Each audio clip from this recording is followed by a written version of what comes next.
So you ever notice how every generation says the exact same thing?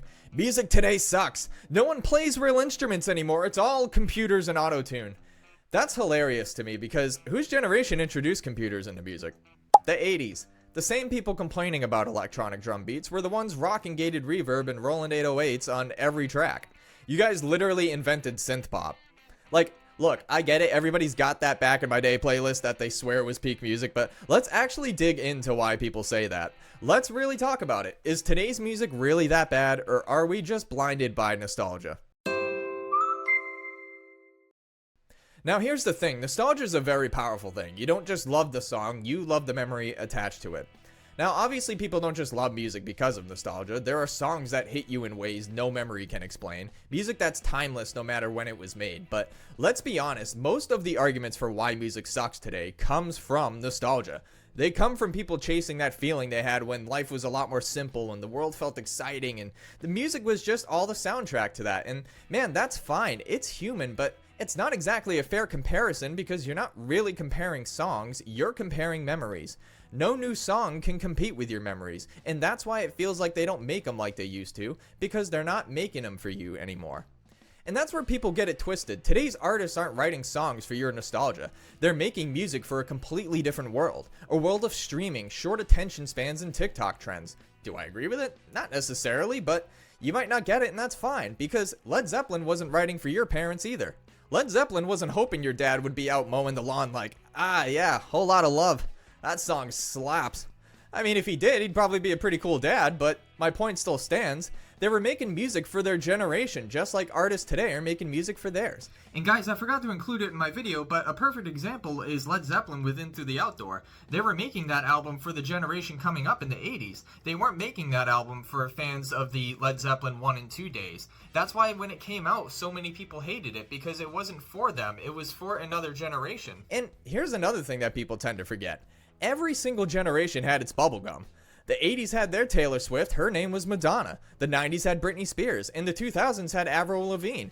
Every era's got its chart toppers made for the masses. The artists people love to hate because they're everywhere. But they're a part of the fabric of that time. They're the reason your memories sound the way they do. Now, part of the problem, I think, is how we judge an entire era's sound. Most people only hear what's on pop radio, the same handful of songs on repeat. That's like me judging the 70s based on disco. Like, I would completely miss out on Floyd, Zeppelin, Sabbath, Queen, like literally everything that actually defined that era. And if you only listen to what the mainstream spoon feeds you, of course it'll sound repetitive. It's meant to be. Pop's job has always been to appeal to the widest audience possible, not to challenge the mainstream. Like, for example, there's a reason why people lost their minds when Greta Van Fleet first showed up. They sounded exactly like Zeppelin. Same tone, same swagger, same everything, and people ate it up. Why? Because it felt familiar. It reminded them of a time when rock ruled the world. It is proof that people don't just crave good music, they crave the feeling they used to get from it. Now here's the other thing, music didn't necessarily fall off, it's just that the buffet got way bigger. Back in the day, you had radio, MTV, record stores, and now you get 120,000 new songs hitting Spotify every single day. You're not hearing less music, you're just hearing more of everything, which means way more stuff that doesn't click with you. It's like going from a 5-item menu to a 5,000-item menu. You're gonna find more things you don't like, but the gems are still there.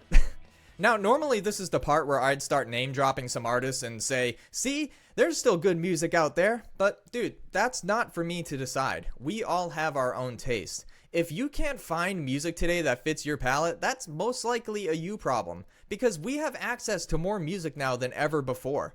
Back in the day, you had to go to a record store and take a gamble on an album cover, and now you can just open your phone and find a new artist in 30 seconds. So if you still think music today sucks, maybe you're just not looking hard enough, or maybe you're just not looking at all. But let me be clear, because there's absolutely nothing wrong with loving music and having nostalgia for it. Even I listen to bands like Yellowcard, Green Day, and get blasted straight back to the early 2000s, back when I thought times were simpler and when life just hit different and my back didn't kill me from lifting drywall over my head all day. That's the magic of music, dude. It's not about being old or new, it's about what connects with you. But it's not my place to say whether or not today's music sucks. That's for this generation to figure out. The same way we figured out ours. Every generation thinks the next one ruined music, but music never really dies, it just evolves. So maybe the problem isn't that today's music is bad, maybe it's just that we stopped listening.